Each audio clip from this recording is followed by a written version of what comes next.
کئی ایسے عالموں کو ہم دیکھتے ہیں جو سنی ادارے کے شیخ بنے بیٹھے، بغض و اناد کی بنیاد پر بک دینا یہ اور بات ہے، اور ٹھوس حقائق کی بنیاد پر کسی چیز کا اختلاف کرنا یہ اور بات ہے۔ بلا وجہ کے مسلک اعلی حضرت پر ایک تماشا کھڑا کر رکھا ہے کہ مسلک اعلی حضرت نیا مسلک ہے۔ اعلی حضرت کا مسلک پہلے کیا ہے وہ سمجھو تم۔ مسلک اعلی حضرت در حقیقت مسلک امام اعظم ابو حنیفہ ہی ہے۔ مسلک اعلی حضرت امام اعظم ابو حنیفہ کے مسلک سے ہٹاوا نہیں ہے، وہی مسلک ہے۔ چونکہ موجودہ زمانے میں دیوبندی، وہابی، تبلیغی سنیوں کو دھوکہ دینے کے لیے کہتے ہیں کہ ہم بھی حنفی سنی ہیں، وہ بھی اپنے آپ کو حنفی بولتے ہیں، امام اعظم کے ہم پیروکار ہیں، ہم بھی حنفی مسلمان ہیں۔ تو اب اصلی حنفی اور نقلی حنفی یہ دو ہیں۔ اصلی حنفی تو الحمدللہ ہم سنی مسلمان ہیں، جو امام اعظم رحمۃ اللہ علیہ کی ہم پیروی کرتے ہیں، مسائل میں تقلید کرتے ہیں ان کی، اور ان کے بیان کردہ عقائد کو ہم بالکل صحیح مانتے ہیں، کیونکہ امام اعظم علیہ رحمت و رضوان کے تعلق سے حضور پاک صلی اللہ علیہ وسلم نے یہ پیشن گوئی فرمائی تھی کہ ملک فارس میں ایک ایسا شخص پیدا ہوگا، اگر ان ثریا ستارے کی بلندی پر بھی ہو تو فارس کا رہنے والا شخص ان وہاں سے بھی لے کر آئے گا۔ تو اس سے مراد کون ہے؟ اس سے مراد امام اعظم ابو حنیفہ رحمۃ اللہ علیہ کی ذات ہے۔ یہ سرکار کی یہ آپ کی خبر ہے جو پہلے ہی آپ نے ارشاد فرما دی۔ تو ہم الحمدللہ حنفی ہیں، ہم امام اعظم رحمۃ اللہ علیہ کی ہی پیروی کرتے ہیں۔ چونکہ دیوبندی، وہابی بھی اپنے آپ کو حنفی کہتے ہیں، تو اصلی حنفی اور نقلی حنفی میں فرق ہو گیا۔ ارے ہم بھائی فاتحہ پڑھنے والے سنی، ہم سلام پڑھنے والے سنی، ہم بزرگان دین کی مزارات کی زیارت کرنے والے سنی، ہم 11ویں شریف کرنے والے سنی، ہم 12ویں شریف کرنے والے سنی، ہم عرس شریف کرتے ہیں بزرگوں کا، ہم نظر نیاز کرتے ہیں بزرگوں کی، ہم حضور پاک کا علم غیب مانتے ہیں، ہم حضور پاک کو مختار مانتے ہیں، ہم حضور پاک کو زندہ مانتے ہیں، ہم حضور پاک کو شفیع مانتے ہیں، اپنے آقا و مولا کو ہم اللہ کا نور مانتے ہیں، ہم ایسے سنی ہیں۔ اور یہ وہابی دیوبندی جو اپنے آپ کو حنفی کہتے ہیں، یہ حضور کو نور نہیں مانتے ہیں بلکہ اپنا جیسا بشر مانتے ہیں، اور حضور پاک کو یہ مختار نہیں مانتے ہیں بلکہ کہتے ہیں مجبور ہیں، کسی چیز کا ان کو اختیار نہیں ہے۔ معاذ اللہ، ہم رسول پاک علیہ السلام کو شفیع مانتے ہیں، شفاعت کرنے والا گناہگاروں کی، لیکن جتنے وہابی دیوبندی اہل حدیث فرقے ہیں ان سبوں کا یہ متفق عقیدہ ہے کہ حضور جو ہے کسی کو نہیں بچائیں گے، قیامت کے دن کسی کو نہیں بچائیں گے، کسی کی شفاعت نہیں کریں گے۔ تو عرض یہ کر رہا تھا کہ حنفی دیوبندی بھی اپنے آپ کو بولتے ہیں اور ہم سنی بھی اپنے آپ کو حنفی بولتے ہیں۔ بات سمجھ میں آئی نا؟ تو اصلی حنفی اور نقلی حنفی میں آپ کیسے تمیز کریں؟ کیا آپ کے پاس پیمانہ ہے؟ تو اس کے لیے اکابر علماء کرام، گلی کوچوں کے عالم نہیں، جو انٹرنیشنل لیول کے جو علماء کرام ہیں، انہوں نے اعلی حضرت فاضل بریلوی رحمۃ اللہ علیہ کی کتابوں کا مطالعہ کیا، ان کی تصانیف کو غور سے دیکھا، اور ایک دو کتابیں نہیں، آپ کی 1500 کتابیں، 1500 کتابیں لکھی آپ نے۔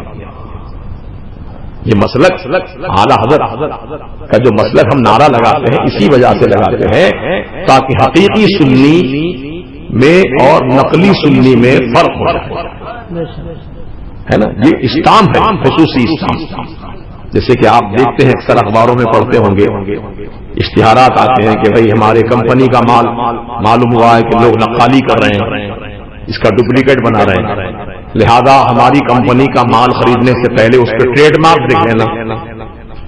آپ نے پڑھا ہوگا یہ، اور ہر کمپنی کا ٹریڈ مارک ہوتا ہے، ہولوگرام ہوتا ہے، ہولو مارک ہوتا ہے، اس پہ باضابطہ خصوصی اسٹامپ ہوتا ہے.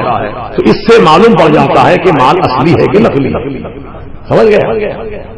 تو آج کے زمانے میں جو اپنے آپ کو سنی بول رہے ہیں، جیسے کہ بہت سارے ایسے مسجدوں میں سنی بول کر امامت کر رہے ہیں جو وہابیوں سے ملتے بھی ہیں، وہابیوں سے ہاتھ ملاتے ہیں، وہابیوں سے گلے ملتے ہیں، وہابیوں کی دعوت میں جاتے ہیں، وہابیوں کو اپنے پاس گھر میں بلاتے ہیں، میل جول رکھتے ہیں، تعلقات رکھتے ہیں، پھر اپنے آپ کو سنی کہتے ہیں.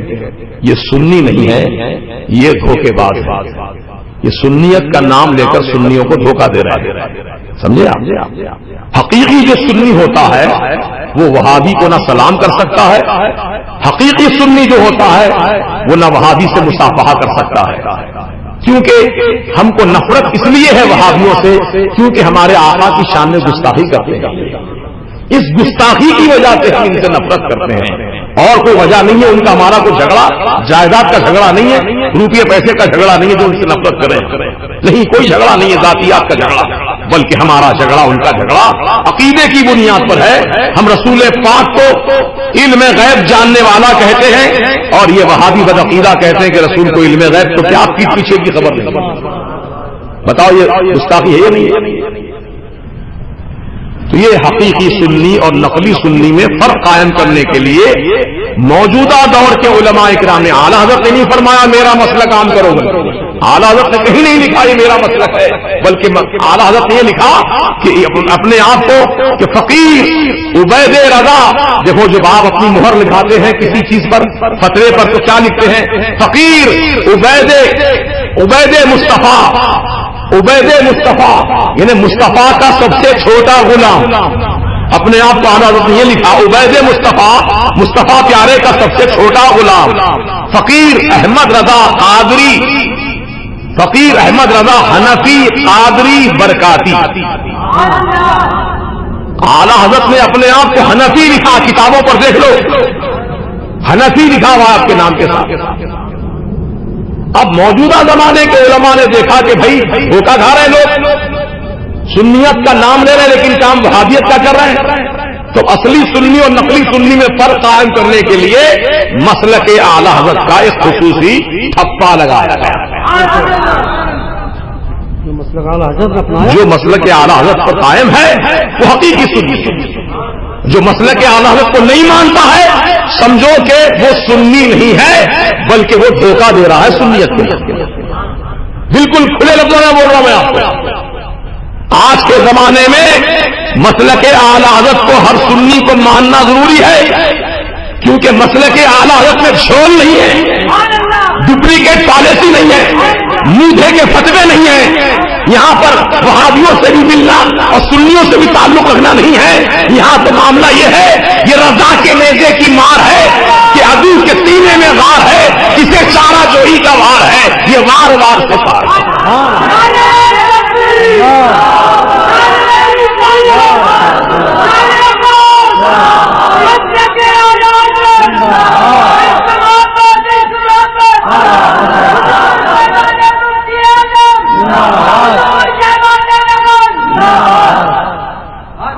کئی ایسے عالموں کو ہم دیکھتے ہیں جو سنی ادارے کے شیخ بنے بیٹھے، شیخ ہیں سنی اداروں کے، وہابیوں کے جلسے میں جاتے ہیں، مودودی جماعت والوں کے جلسے میں شرکت کرتے ہیں، ان کی زینت بنتے اسٹیج کی. کیا کبھی الحمدللہ اس فقیر کو یا ہمارے علماء اہل سنت جو مسلک اعلیٰ حضرت کے ماننے والے ہیں کبھی کہیں دیکھا کہ وہابیوں کے اسٹیج پر بیٹھ کر تقریر کی ہو؟ ارے بیٹھنا تو بہت دور کی بات ہے، ان سے ہم کو اتنی نفرت ہے وہابیوں سے کہ ان کا چہرہ بھی دیکھنا نہیں چاہتے. ابھی ہمارے یہ جو خادم صاحب بیٹھے نا مدرسے کے سفیر صاحب، یہ فرما رہے تھے کہ ایک چھوٹے سے دیہات میں بالکل کم پڑھا لکھا آدمی، انہیں بالکل علم سے کوسوں دور. ایسے شخص کے پاس ایک جماعت آئی دیوبندیوں کی، آ کر بولی ارے بریلوی تو بدعتی ہوتے ہیں، بریلوی فلاں ہوتے ہیں، متشدد ہوتے ہیں، جھگڑالو ہوتے ہیں، فلاں ہوتے ہیں. تو وہ دیہات کا رہنے والا بولا کہ صاحب وہ تو میں سب نہیں جانتا ہوں، میں کوئی عالم نہیں ہوں تمہارے سوالوں کا جواب دینے کے لیے. ہاں ایک بات ضرور جانتا ہوں کہ سنیوں کے چہرے پہ نور ہوتا ہے، وہ تمہارے چہروں پر نہیں ہوتا. جبکہ تم رات دن نمازیں پڑھتے ہو، رات دن قرآن پڑھتے ہو، تمہارے چہرے پر نور کیوں نہیں ہوتا ہے؟ ہم سنیوں کے چہرے دیکھتے تو ان کے چہرے چمکتے رہتے ہیں. یہ رات کی کیا بات ہے بتاؤ ہمیں؟ منہ بند کر کے دن دبا کے بھاگے. کیا جواب دے؟ بالکل ان پڑھ آدمی کا جواب. آج ہی بتایا انہوں نے مجھ سے، بالکل ان پڑھ. یہ تو بات بالکل ہے، حقیقت ہے. آپ بھی محسوس کیجیے اس کو. الحمدللہ ہم تو ڈنکے کی چوٹ بولتے ہیں، کان میں نہیں میدان میں بولتے ہیں. تو اعلیٰ حضرت عظیم البرکت نے خود اپنی طرف سے نہیں کہا کہ میرا مسلک ہے یہ، نہیں، بلکہ علماء کرام جو اس دور کے یا آپ سے ہم زمانہ جو علماء تھے، انہوں نے یہ فرق ظاہر کرنے کے لیے دیوبندی و سنی میں یہ اسٹامپ لگا دیا مسلک اعلیٰ حضرت کا. نیا مسلک نہیں ہے، یہی سوچ غلط ہے. نیا مسلک نہیں ہے، وہی مسلک ہے جو امام اعظم رحمۃ اللہ علیہ کا مسلک ہے. کوئی ایک مسئلہ بتا دو مجھے جو امام اعظم کے مسلک سے ہٹ گیا نہیں ہے. البتہ اعلیٰ حضرت نے عشق رسول کا پیغام دیا، محبت رسول کا پیغام دیا، احترام رسول کا پیغام دیا، عقیدت اولیاء اللہ سکھائی کہ کس طرح غوث اعظم سے محبت رکھنی چاہیے، کس طرح سرکار غریب نواز سے محبت رکھنی چاہیے، کس طرح اولیاء اللہ کا ادب کرنا چاہیے. کیونکہ آپ جانتے ہیں کہ اللہ والوں سے محبت رکھنے کا کتنا عظیم فائدہ ہے. ایک نبی سے جو ہو بیگانہ اسے دل سے جدا کر دیں، پدر مادر برادر مال و جان ان پر